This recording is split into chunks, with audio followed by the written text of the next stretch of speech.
చాలా ఆనందంగా ఉంది సార్. మీరు చాలా సంతోషం తల్లి మిమ్మల్ని అందరినీ. సంతోషంగా ఉన్నదండి. ఎందుకంటే ఇప్పుడు మేము టీవీలో చూసి ఎంత చేసాము సార్. పెద్ద కొడుకులాగా తండ్రి లాగా 1వ తారీఖు తెల్లారుజామున వచ్చింది 6 గంటలు లేపిస్తున్నారండి సార్. అదే అమ్మా, నమస్కారం. బాగున్నారమ్మా?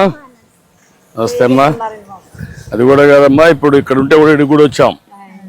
అందుకే మీరు ఇక్కడ పని నిలిచిపోతుంది, ఒకరోజు కూలిపోతుందని ఇక్కడనే ఇమ్మన్నాను.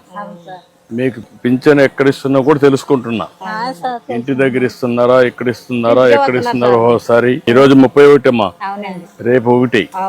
రేపు వచ్చినప్పుడు ముందు రోజు ఇచ్చేస్తున్నారు.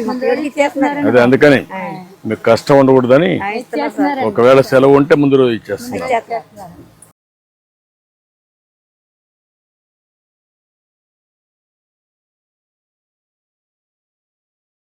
ఏం చేస్తారమ్మా మీరు? ఇక్కడ కూలి పని ఎన్ని చేస్తున్నారా? నరేగాలో చేస్తున్నారా? ఏప్రిల్ నెలలో చేసామండి, 2 పూటలు చేసామండి. మే నెల నుంచి 2 పూటలు చేస్తున్నామండి. జూన్ వరకు చేసుకోమని అన్నారండి. బాడీ సొంటి అన్ని ఎత్తుకోతున్నాం సార్. మీరు ఎంతమంది అమ్మా ఇంట్లో? మాకు 3 కొడుకులు, 1 అమ్మాయి అండి. పెళ్లిళ్ళు అయిపోయి పెద్ద బాబు మన పోయాడు. ఆ బాబుకి 2 అమ్మాయిలు, 1 అబ్బాయి అండి. ఓకే, మీ ఊరేనా మీది? మీదమ్మా మీది ఊరేనా? ఎంతమంది మా నీకు పిల్లలు? ఏంటమ్మా? బాబు పాపనండి. పాప వర్కర్ చేస్తుందండి. బాబుకి ఇంకా పిల్లలు సార్. ఇంకా పెళ్లి కాదమ్మా. పది చేసుకుంటారండి. మీరు 4,000 పంపిస్తున్నారండి మాకు. మీకు ఒక ఐడియా ఉందమ్మా పింఛన్ ఎట్లా వచ్చేది అని? 3,000 వచ్చేసారు. మాకు సరిపోయి కదా సార్. మీరు రాగానే 1,000 రూపాయలు పెంచారండి. నీకు ఎప్పటి నుంచి పింఛన్ వస్తానమ్మా? ఆయన 10 సంవత్సరాలు 11 సంవత్సరాలు పోయి అటాక్ వచ్చింది. అప్పటి నుంచి ఇంత మునుపు 200 నుంచి 2,000 చేసినప్పుడు మా ఆయన గారికి ఇచ్చేవాళ్ళం. అప్పుడు నవవాస్తవం కట్టుకుంటే 500 నాకు ఇచ్చేవారు. నేను పోయిన కానించి 2,000 ఇస్తున్నారండి. మరి 3,000 బాబు గారు వచ్చిన కానించి 4,000 ఇచ్చాం. ఎన్టీ రామారావు గారు ఉండగా 30 రూపాయలు ఇచ్చాడు. 30 రూపాయలు ఇచ్చాడు. అది నేను 75 రూపాయలు చేసిన తర్వాత 200 అయింది. ఆయన గారికి ఇచ్చేవారు 200. అక్కడి నుంచి 2,000 చేసాం. అక్కడి నుంచి 4,000 చేసాం. ఇంకేంటమ్మా ఇప్పుడు ఇది చెరువు ఏంటమ్మా?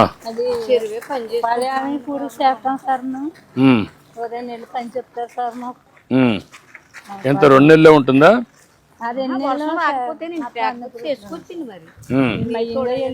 అడుసు ఎత్తుతాం సార్ గిన్నెలతో.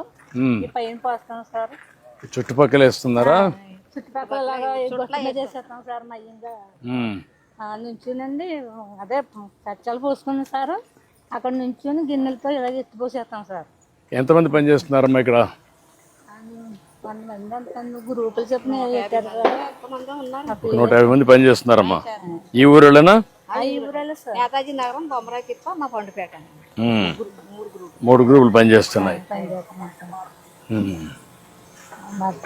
దీనివల్ల లాభం ఏంటమ్మా మీ ఉద్దేశం? చెరువు వల్ల పంచాయతీ నీరు పెట్టుకుని చేపలు వేసుకుని తెచ్చుకుంటారండి. మేము పని చేసేటప్పుడు నీరు తోడేసి మాకు ఇచ్చేస్తారు. మేము పని చేసుకుంటాం. చేపలు కూడా బాగానే పడుతున్నాయమ్మా? బాగానే పడతారండి. బీచ్కి ఇచ్చేస్తారండి పంచాయతీ.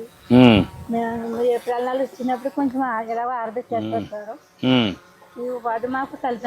బాగున్నారా? నమస్కారం. బాగున్నారమ్మా? ఎన్ని రోజుల నుంచి పని చేస్తున్నారు? 2 వారాల నుంచి పని చేస్తున్నారమ్మా.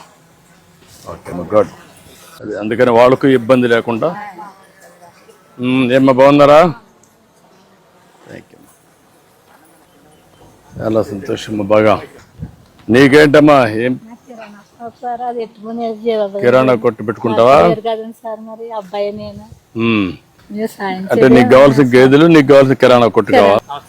నమస్కారం. డ్రా, నీ పేరేంటా? రాజేష్. నువ్వేనా పింఛన్లు ఇచ్చేది? ఎంతమందికి ఇచ్చావు ఇప్పటికి? అన్నీ అయిపోయినాయా? ఎంతమంది మొత్తం నువ్వు ఇచ్చేది? 70 మంది. ఒక వ్యక్తి 70 మందికి ఇస్తారా? అదే నీ క్లస్టర్ లో 70కి ఇస్తావు. 70 మందికి ఎక్కడ ఇచ్చావు ఇప్పటికి? ఇండ్ల దగ్గర ఇచ్చావా? మార్నింగ్ ఇచ్చేసావు. 6 గంటల నుంచి స్టార్ట్ చేసావా? నేను 7కి స్టార్ట్ చేయమన్నా కదా, తెల్లవారు మరీ నిద్ర లేడు. ఎందుకని చూడండి ఇచ్చేటప్పుడు మీ మాట వినపడతానని ఇచ్చేసిన తాగుడు కూడా మీకు అందులియా మీకు సరిపోతుందా అంటారు మీరు. అవునమ్మా అడుగుతున్నాం, అడుగుతున్నారు మళ్ళా తెప్పిస్తున్న సమాచారం తెప్పించుకుంటున్నా. మీకు ఇస్తున్నారా లేదా, ఎవరన్నా డబ్బులు తీసుకుంటున్నారా, లేదు సార్, అన్నీ కూడా తెప్పించుకుంటున్నా. ఉదయాన్నే వచ్చేస్తున్నారు సార్. మీరు కూడా గుర్తుపెట్టుకోవాలి ఇవన్నీ. మీకోసం కష్టపడి ఇచ్చినప్పుడు ఈ ప్రభుత్వం బాగుంటే మీరు కూడా బాగుంటారు. ఈ ఎన్నికల్లో కూడా మీరే రావాలని కోరుకుంటున్నామండి. రమా తీసుకో తల్లి, ఇక్కడ గేట్ వేసుకోండి. ఈ అమ్మాయి నీకు నువ్వు ఇస్తున్నావా చూసుకో.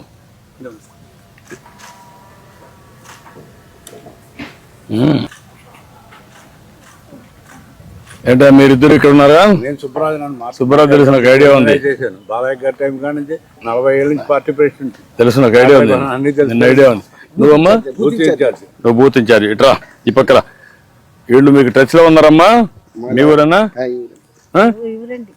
మీకు ఐడియా ఉంది? ఆయన కలుస్తా ఉంటాడా? సుబ్రాజు గారు సార్, ఈయన ఆయన వస్తారు. దేనికైనా మాకు వచ్చి చెప్తారండి. ఆయన వచ్చి ఈయన ఆయన చెప్తారండి సార్. లక్షల ముందు అన్ని చెప్పాడు కదా, ఆయన చెప్పాడు, ఈయన చెప్పాడు, ఇంటింటికి వచ్చి చెప్పారు కదా, పింఛన్ ఇస్తాము అన్ని చెప్పారు కదా. ఇప్పుడు అన్ని ఇప్పించాలి కదా వాళ్ళు. తింటారండి. ఇప్పుడు మరి మీరు వచ్చారు, మిమ్మల్ని అడిగి మాకు ఇస్తారు. అదేమ్మా, అందుకనే వాళ్ళ ద్వారా అన్ని చేస్తున్నాం. మీకు అన్ని బాగా చేయాలని వాళ్ళకి చాలా స్పష్టంగా చెప్పాం. కోరుకున్నాం సార్. ఎప్పటికప్పుడు ఇచ్చేటప్పుడు అంత నువ్వు ఉండాలా? ఎక్కడున్నావు? ఇక్కడ ఉండాలా. ఆ పెన్షన్ ఇస్తా ఉంటే వీళ్ళు వస్తున్నారా మా వాళ్ళు? వస్తున్నారా? మరి సార్ ఆయన ఉండి దగ్గరుండి ఇస్తున్నారా? ఓకే. గారండి, ఆయన ప్రెసిడెంట్ అండి మాకు ఉపాధి హామీ. ఏంటా నువ్వేనా? నీ పేరు? శ్రీరామ్. నేను శ్రీరామ్, అన్ని బాగా చేస్తున్నావా? చేస్తారు. ఈ చెరువు ఏంటి విషయాలు ఏంటి? ఈ చెరువు సార్ మొత్తం మనకి 6 ఎకరాలు సార్. ఈ చెరువు అంతా దాంట్లో మనకి పని దినాలు వచ్చండి 3000 పని దినాలు వచ్చాయి సార్. దీని కాస్ట్ వచ్చి 9,80,000 సార్, 88,000. ఇప్పటికి ఎంత పని అయింది? ఇప్పుడు మనకి 1 వీక్ పని అయింది సార్. ఇది సెకండ్ వీక్ పని జరుగుతుంది సార్. ఎప్పటి లోపల పూర్తి చేస్తావు? ఈ మంత్ వరకు ఉంటుంది సార్. మొత్తం జూన్ నెల వరకు ఉంటుంది. ఎంతమంది పని చేస్తున్నారు? 120 మెంబర్స్ పని చేస్తున్నారు సార్. ఈ ఊరిలోనా? ఈ ఊరలే సార్. 3 పేటలు పని చేస్తున్నాం సార్. ఈ పింఛన్ వల్ల లాభమేనమ్మా మీకు? ఎంతవరకు వెసులుబాటు ఉంది? సొంత కొడుకుని కూడా 200 బీపీ పిల్లలు తెచ్చుకుందామని అడగక్కర్లేమని కూడా చేస్తున్నారండి బాబు. థ్యాంక్ యూ తల్లి, థ్యాంక్ యూ. ఎందుకంటే మీరు కష్టపడినా కూడా 100 రోజులు కష్టపడితే 300 రోజులు రోజుకి ఇస్తారు, అంతే కదా? ఎంత వస్తుంది? మొత్తం కలిసి 30,000 వస్తుంది 100 రోజులు పని చేస్తే. ఇప్పుడు నేను ఇచ్చేది 48,000 ఇస్తున్నాను మీకు ఒకరికి. 4,000 12 నెలలు. అందుకే మీ జీవితాలు బాగుండాలని కష్టాలున్నా నేను కష్టపడేది మీకోసం కష్టపడుతున్నా. సంపద సృష్టించడం, ఆదాయం పెంచడం, మళ్ళీ ఆదాయాన్ని మీకే ఇవ్వడం పేదవాళ్లకు, మీ ద్వారా మళ్ళా సమాజానికి మేలు చేయడం. కాబట్టి మీరంతా కూడా చాలా సంతోషమ్మా.